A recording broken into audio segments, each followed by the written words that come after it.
제가 요즘 이 책을 보면서 이런 책이 좀 더 빨리 나왔다면, 이런 책이 30년이 나왔다면, 금융시장 패턴, 주식시장 패턴, 뒤에 패턴이란 말 쓰잖아요. 이제 그 말이 무슨 말이냐면 원인 없이 바뀌는 게 너무 많다는 거예요. 주식시장, 사회적 코로나가 일어날 거 누가 알았어요? 금융위기가 있고 누가 알았어요? 몰랐죠. 됐죠? 그럼 그건 어떻게 접근하느냐 하면 진짜 대단하다는 게 모든 중과 과정을 똑똑한 중학생도 따라갈 수 있게끔. 그래서 내가 이 책은 대한민국의 과학을 좋아하는 사람들의 전체 수준을 한 단계 올려놓을 수 있는 그런 책이다.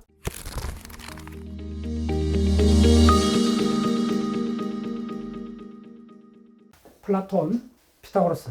이거는 이데아예요. 누구나 다 알아요. 이데아는 바로 원형이요. 그래서 궁극을 추구하는 거예요. 원형을 추구하는 거예요. 그래서 이거는 원형을 발견해야 돼요. 그럼 이쪽으로 가는 게 입자 물리학이에요. 궁극적으로 입자 물리학까지 갔어요. 됐죠? 이쪽에도 많이 달아요. 근데 지금 이게 지금 또 메인 도구마요. 이걸 뭐라고 하냐면 바로 와인버그가 이야기했던 표준 모델이에요. 네, 입자 물리학 표준. 이걸로서 이제 이쪽에 노벨상이 거의 50개 이상 나왔다 생각하시면 돼요. 이수 박사 들어보셨죠? 그쪽에 우리나라 사람입니다. 네, 미국. 자, 여기 표현 모델이에요. 그러니까 이 표준 모델은 궁극적으로 어디까지 가느냐 하면 입자 물리학에서 바로 전자하고 양성자하고 포톤 이쪽이 전체 밝혀내는 거예요. 근데 이제 피타고라스는 어디 쪽으로 갔냐 하면 바로 오직 수로 간 거예요. 이것도 일종의 이데아로 볼 수 있는데 이 이데아는 단순한 이데아가 아니고 이게 바로 카운트한다는 거예요. 그리고 세계를 디지털로 본다는 거예요. 이 말을 간단히 보시면 안 돼요. 디지털로 되기 때문에 세계의 수로서 단일 플랫폼이 된 거예요. 단일로 뭐냐면 모든 걸 수로 파악한다는 거예요. 그래서 이쪽으로 가면 여기서는 뭐죠? 바로 이 발견을 해야 되니까 발견하는 과정이 뭐냐면 우리 개인적으로 뭘 발견하는 거는 원인을 찾는 거예요. 따라오셨나요? 그래서 이쪽은 화의 세계가 되는 거예요. 그래서 우리가 중고등학교 때 가장 많이 들었던 게 따져 물어갖고 그 원인이 뭔가 화이란 뭐 시리즈도 있잖아요. 우리는 그걸 메인 도구마로 고등학교, 대학까지 나온 거예요. 근데 제가 이 운동을 계속 해봤더니 자연이 과연 궁극적으로 화이 쪽으로 물어서 끝까지 대답해주는 세계인가? 이게 지금 터닝을 하고 있다는 거예요. 자연은 어떤 목적도 없고 그저 자신으로 존재할 뿐이에요. 자연은. 그러다가 우리가 그 자신으로 그저 존재하기만 한 자기 스스로 그냥 존재하는 거예요. 그러니까 거기다가 인간론적 투사를 하든지 그건 우리의 브레인이 하는 생존 반응일 뿐이에요. 자연이 그런 거는 다른 문제라는 거예요. 아시겠어요? 그게 가장 중요한 거예요. 그래, 궁극적 자연과학은 자연에 대한 과학이잖아. 그게 지금 20권 시리즈 나왔잖아. 그럼 자연의 과학의 자연은 뭐냐면 내가 봤을 때는 피타고라스 쪽이라는 거예요. 여기서는 원인이 중요하지 않다는 거예요. 인간은 원인에 민감해요. 자연은 우연에 민감해요. 이게 우연을 다루는 학문이 바로 확률이에요. 확률과 우연을 다루는 확률, 그 다음에 이 확률에 바로 이쪽은 자연의 모델은 지금 어느 쪽으로 하냐면 확률하고 통계로 갑니다. 통계로 가기 때문에 원인을 묻는 것이 아니고 잘 들었어요? 이쪽의 메인은 분포를 묻는 겁니다. 그 분포가 갖는 일정한 경향을 뭐라고 하냐면 패턴이라고 합니다. 오마이사이언스. 이렇게 뭐죠? 금융시장 패턴, 주식시장 패턴. 뒤에 패턴이란 말 쓰잖아요. 이제 그 말이 무슨 말이냐면 패턴은 끊임없이 바뀌잖아요. 됐죠? 그리고 어느 쪽 바뀌면 목적이 있나요? 없죠. 이제 인류가 이 도구마 이야기를 지금 1000년 동안의 도구마가 어떻게 바뀌었나 쭉 이야기를 했고, 궁극적으로 지금 과학의 도구마는 아직도 메인 도구마는 뭐냐면 플라톤 이쪽으로 간 화의 발견에 궁극의 입자, 따라서는 바로 궁극의 입자를 찾는 게 지금 메인 도구마 있잖아요. 그 과정에 부산물이 많았어요. 그 과정에서 원자가 나왔고, 그 다음에 원자 핵이 나왔고, 핵폭탄이 나왔고, 다 밝혀졌어요. 그런데 그만큼 밝혀진 걸 생물학 버전을 보면 아직도 암을 근처도 못 갔잖아요. 됐죠? 이제 이게 우리는 자연 속에 있는데 이 도구마 전체를 다시 봐야 되겠다는 게 최근 이런 생물학계 중심으로 이 자연의 근본적 도구마는 뭔가 이쪽을 보는. 그때 이제 조심해. 근본적이라는 게 있느냐? 그 다음에 우주의 중심이 있느냐? 그 다음에 자아가 공고한가? 이런 것들이 지금 해체되기 시작하는 시대가 왔다는 거예요. 이제 더 궁극적인 자연의 도구마 쪽으로 인류가 이제 촉을 넓혀갖고 봤더니 자연은 원인을 묻는 거는 우리의 인과적 도구마가 자연에 투사해서 그렇다는 걸 점점 알게 된 거예요. 그래서 이쪽을 볼 수 있는 게 뭐냐면 피타고라스 이쪽으로 가는 거, 수 쪽으로 가는 게 어떻게 되느냐면요. 기본적으로 산업혁명 또 나옵니다. 역사 산업혁명, 그 다음에 내연기관 들어보셨죠? 자동차. 그 다음에 뭐가 되느냐 하면 이게 연력학으로 바뀝니다.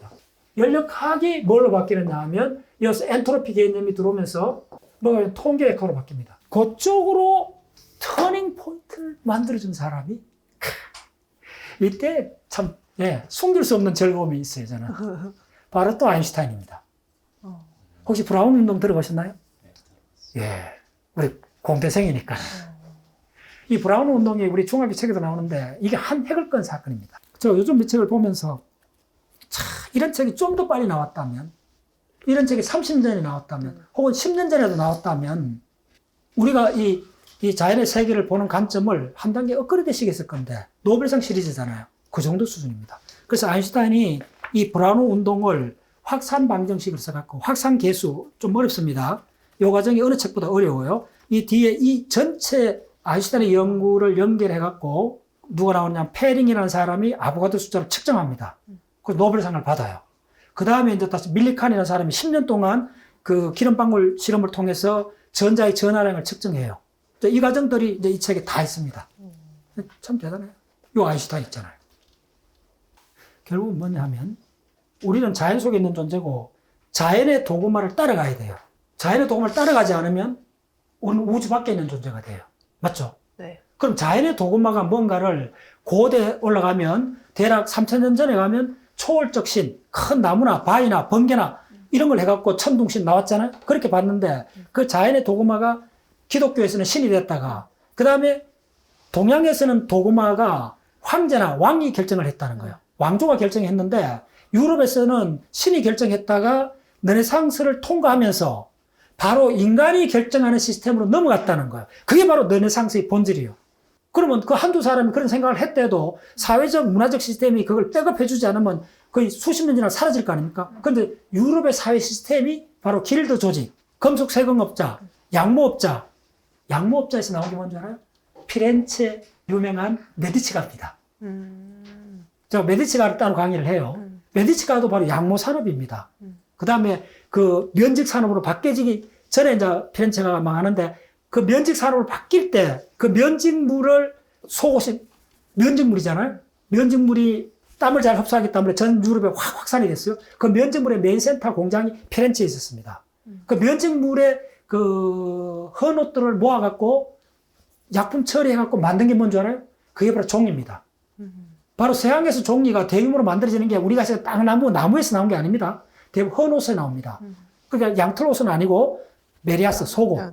이것들이 이제 대규모로 보급이 되니까네, 이게 대량 생산. 그래서 바로 산업혁명의 본질이 뭐예요? 면직 산업이잖아요? 그 산업혁명이 인류한테 끼친 가장 중요한 건 뭐냐면 대량으로 속옷, 면직물을 만드니까네, 귀족이나 가난뱅이나 동일한 옷을 입잖아요. 됐나요? 그러니까 신분을 표시할 그가 사라진 거예요.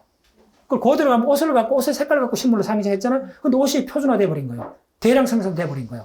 신분제가 무너지게 된, 촉발된 게 면직 산업이 결정타를 매긴 겁니다. 오케이? 그리고 그 면직 산업의 부산물이 그 헌옷들이 넘쳐나니까 피렌체에서 그걸 화학 처리를 해갖고 뭘 만들어? 종이를 만들었어요. 그 종이를 만들어갖고 그 종이가 그때 누구한테 많이 필요했느냐 하면 회계 장부하는 사람들이 필요했던 거예요. 공인중개사가 가장 필요했던 거예요. 바로 레오나르도 다빈치의 아버지의 직업이 공인중개사입니다. 오마이사이언스. 오마이사이언스. 네. 이번에 프렌치가 갖고 현장을 다 봤어요. 그래서 무슨 이야기를 하고 싶으냐 하면, 그래서 그것서 바로 레오나르도 다빈치하고 알았던 그 수학자 그 있습니다. 그래서 부기라는 게, 부기 알죠? 채무변하고 뭐 하는 거 있잖아요. 그 부기가 그것서 시작하고, 그 부기 기법이 바로 네덜란드 상인들을 통하고 유럽까지 확산되면서 바로 근대 자본주의 금융 기법이 출현하고, 이 모든 것도 바로 르네상스하고 관련되어 있습니다. 이런 전체 흐름을 꿰뚫어 봐야 돼요. 꿰뚫어 봐야 돼요. 저는 해외 학습 탐사를 작년까지 26번 갔다 왔어요. 그래서 그 현장을 하면 작년 9월 달에 북유럽 갔을 때 6개 나라의 자연사 박물관을 갔다 왔어요. 우리나라는 공식적인 자연사 박물관이 없어요. 국가가 만든 거 없어요. 그래서 좀 떠드는 사람들이 그 운동을 생각을 많이 하고 있는데 자연사 박물관을 들었어야 돼요. 그래서 이번에 40명 하고 저 핀란드까지 마지막까지 자연사 박물관 다 보고 왔어요. 그래서 물질적 기반, 자연과학적 기반, 이것들이 산업혁명 르네상스를 통해서 유럽이 어떻게 해서 근대화됐고 식민지 정탈전의 패권을 찾게 됐는가를 현장에서 다 봤는데 그 바탕은 바로 도그마를 뭘 선정했는가 이게 보이는 거예요. 그 도그마가 바로 지금 마지막에 지금 싸우는 도그마는 플라톤 도그마하고 이 피타고라스 도그마가 자연을 두고 각축을 벌리는데 이 플라톤 도그마는 마지막으로 입자 물리학까지 꽃을 폈고 이 피타고라스 도그마는 지금부터 시작되고 있어요. 여기서 가장 지금 평행 우주론 들어보셨죠? 자, 그거는 내가 강의를 안 하는데 조금 아직 검증이 안 됐기 때문에 그런데 이 평행 우주론부터 우주 전체 파동 함수 다루는 이쪽으로 가면요. 다시 이쪽으로 갑니다. 완벽한 수세계로 갑니다. 이게 이쪽에서 양자역학적으로 만난 게 뭐냐 하면 양자 중력장입니다. 이건 우리 단체에서 제가 특강을 했습니다. 5년 전에 4시간을. 이 양자 중력장으로 가면 이게 바로 뭐가 되느냐 하면 시공이 이어서 나옵니다. 시공이 먼저 되는 개념이 아니고 양자 중력장이 궁극적 술체입니다. 그러면 이 양자 중력장은 뭐냐 하면 우주의 시공의 모든 포인트에 하나의 수의 세트입니다. 숫자의 세트입니다. 구체적으로 이 양자 중력장에서는 바로 가장 미니멈 부피, 양자화된 부피, 전부 다 수로 바뀝니다. 그래서 지금 이쪽에서는 어디까지 가느냐 하면 이 물질적 이 세계는 궁극적으로 무한한 수의 세계 중에 하나가 지금 물질화된 우주라까지 보는 프론티어들이 있습니다. 자, 다시 이야기하면 이게 우리 인류가 지금 자연과학적인 도그마가 어디까지 왔느냐 하면 피타고라스의 이데아를 찾는 이 도그마가 철학이나 서양 철학이나 물리학의 입자 물리학까지 요 과정에서 이제 신플라톤주의를 해갖고 피렌체 중심으로 메디치카 중심으로 일어났던 고대 히랍, 고대 그리스에서 꼽혔던 그 인간, 신체, 자연, 이 융화적 세계관을 바로 피렌체에서 메디치카에서 재해석하면서 나왔던 게 네오 플라토니즘입니다. 신플라토니즘이 지금 자연과학의 입자물리학까지 가는 메인 도그마입니다. 이 메인 도그마가 궁극적으로 이 네이처가 그쪽이냐 아니냐가 이거는 아직까지 90%는 그쪽으로 보고 있어요. 그래서 CER는 있죠. 입자가속기. 들어보셨죠? 결론은 뭐냐 하면 생물학 쪽으로 가서 이쪽으로 갔을 때는 화이가 아니고 패턴의 세계입니다. 패턴은 발견되기도 하지만은 우리가 만들어낼 수 있는 거예요. 그래서 패턴은 인식되기도 하지만은 우리가 패턴을 생성할 수가 있는 거예요. 오마이 사이언스. 생성의 세계까지도 포섭해 버린 거예요. 그래서 지금 모든 이 세계상은 패턴으로서 드러나는 거예요. 근데 이 패턴이 겉으로 드러난 것이 아니고 미분을 통해서 드러나는 거예요. 그래서 지금 먼저 패턴으로 왔다는 걸 제가 요약해 드릴게요. 형태의 패턴이 뭐예요? 그게 바로 기하학이요. 그 다음에 움직임의 패턴, 움직임의 패턴이 뭐죠? 그게 바로 미분이요. 자, 그 다음에 우연의 패턴이 뭐예요? 이야기했죠? 이게 확률이 돼요. 지금 가장 중요한 학문이 뭐예요? 확률이죠. 확률하고 통계죠. 근데 우리가 고등학교 때 우리 옛날에도 70년대 그랬어요. 가장 어려운 게 확률 통계였어요. 왜 그럴까요? 바로 우리 인간의 브레인은 항상 원인을 묻는다 그랬죠. 근데 확률 통계는 원인이 아니고 항상 상황에 따라 바뀌는 분포였잖아요. 원인 없이 바뀌는 게 너무 많다는 거예요. 주식시장. 사회적 코로나가 일어날 거 누가 알았어요? 코로나 일어날 거 누가 알았어요? 아무도 몰랐죠. 금융위기 걸 거 누가 알았어요? 몰랐죠. 됐죠? 무슨 말이죠? 원인 없이 갑자기 일어난 사건이 훨씬 많다는 거예요. 그럼 그건 어떻게 접근하느냐 하면 오직 분포함수를 보라는 거예요. 분포함수. 그러니까 패턴을 보면 분포가 보여요.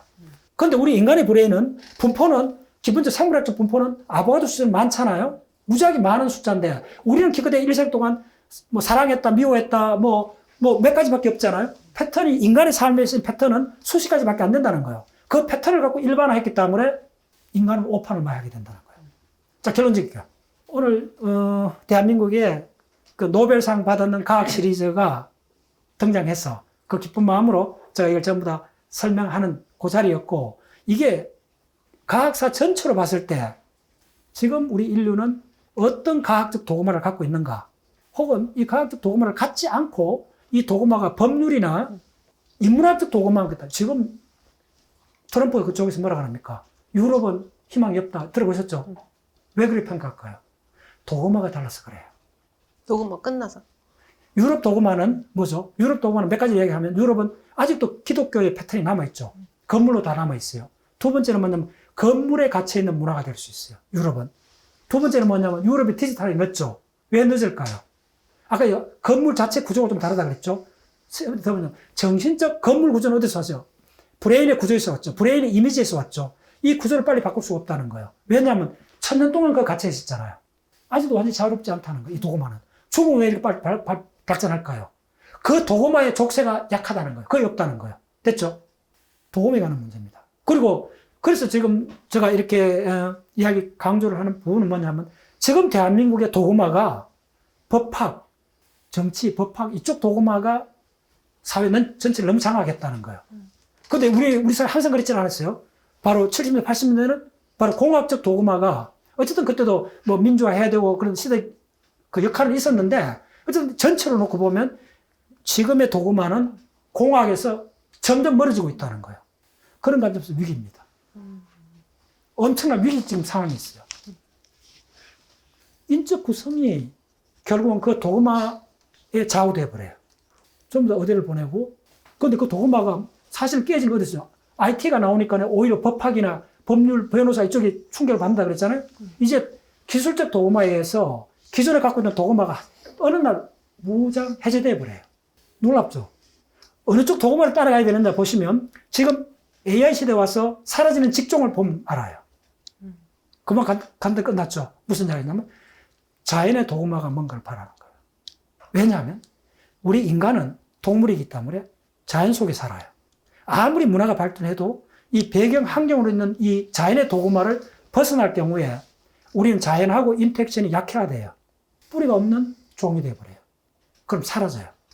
그래서 지금 몸부림치는 게 AI하고 로봇이 왜 결합하느냐? 몸을 갖는다는 거예요. 뿌리를 찾는 과정이에요. 다시 말해서 자연 속의 도구마는 오직 원인을 찾는 도구마가 아니라는 거예요. 근본적, 근원적 중심, 근원의 초월적 뭐 그런 세계가 아니라는 거예요. 오직 우연히 작동하는 확률 분포의 세계라는 거예요. 그걸 물리학에서 끝까지 그쪽 도구마에 정점을 찍은 게 네테르 시열입니다. 오직 입자 물리학에서도 마지막에 남는 거는 뭐냐면요. 바로 확률 밀도 흐름입니다. 인간의 사회는 확률이고 확률 분포인데 이 확률 분포가 입자 물리학에 들어가면 이게 커런트를 만듭니다. 그걸 확률 밀도 흐름이라 합니다. 그 확률 밀도 흐름이 보존된다는 증명이 네테르 시열입니다. 이건 제가 뭐 20년 동안 강의를 했던 분야예요. 수학으로 증명됩니다. 그 여자 과학자가 한 50대 전에 죽었어요. 네테르라는 독일 여자 과학자인데 그 게팅겐 대학교에 수학과 교수로 될라 했을 때 교수 회의에서 여자기 때문에 안 된다 그랬을 때 그 지도교수쯤 됐던 그 힐버트가 했던 말이 대학이 무슨 목욕탕인 줄 아느냐고. 여기서 목욕탕에 남녀 구별하게 들어가듯이 그런데 아니다 했던 유명한 말이 있습니다. 그 바로 네테르가 죽었을 때 뉴욕 타임즈에 부고 기사가 떴습니다. 장문에. 그걸 누가 썼은 줄 알아요? 그게 아인슈타인이 썼습니다. 아인슈타인의 일반 상대성까지 밑에 있는 가장 주춧돌이 그 네테르라는 여성 수학자가 증명한 네테르 시열입니다. 그게 지금 우리 인류가 만난 과학의 가장 위에 있는 도구마입니다. 그 네테르 시열이는 뭐냐면 바로 확률 밀도 흐름입니다. 이게 지금 자연과학에서 이게 지금 자연과학의 정점에 있는 이론책입니다. 네테르 정리입니다. 이 네테르 시열이가 어디서 오느냐 하면 이বার 대칭에서 옵니다. 이 대칭이 오고 이 대칭이 바로 보존 법칙으로 바뀌고 이 대칭의 연구의 계보가 어떻게 되느냐 하면 북유럽입니다. 노르웨이입니다. 노르웨이에 바로 뭐냐면 아벨, 그 다음에 갈루아는 프랑스, 그 다음에 아벨하고 리가 바로 노르웨이 사람인가 그래요. 그 아벨 연구소를 갔다 왔습니다. 이 우주론까지 가는 우리 사고의 패턴에 그 한 정점을 찍었던 게 노르웨이 쪽에서 일어납니다. 그래서, 마지막 대충 마음에 들게요. 그래서 이게, 지금은 확률의 흐름입니다. 근데 이 확률의 흐름의 방향이 있느냐? 확률은 뭐라 했어요? 우연의 패턴이잖아요. 예. 그래서 궁극적으로 우리 자연과학은 지금 도구만 어느 쪽으로 한다면 확률의 분포, 우리 인간적 삶은 확률 분포로서 대부분 다 설명이 되고 입자물레까지만 이 확률 분포가 보존이 된다. 이 한마디 정리, 언질 속에 상대성 이론부터 모든 자연과학이 그 초대 초석 위에 건립됐다. 그리고 그 전체 이야기가 지금 이 20권의 이 책 속에 다 담겨 있다. 그러면 100년의 유럽의 근대 과학의 전체 궤적을 다 따라가 봐야만이 오늘 제가 왜 이렇게 즐거워하고 강조를 하는지 조금 그 마음을 함께 할 것입니다. 예, 수고했습니다. 감사합니다.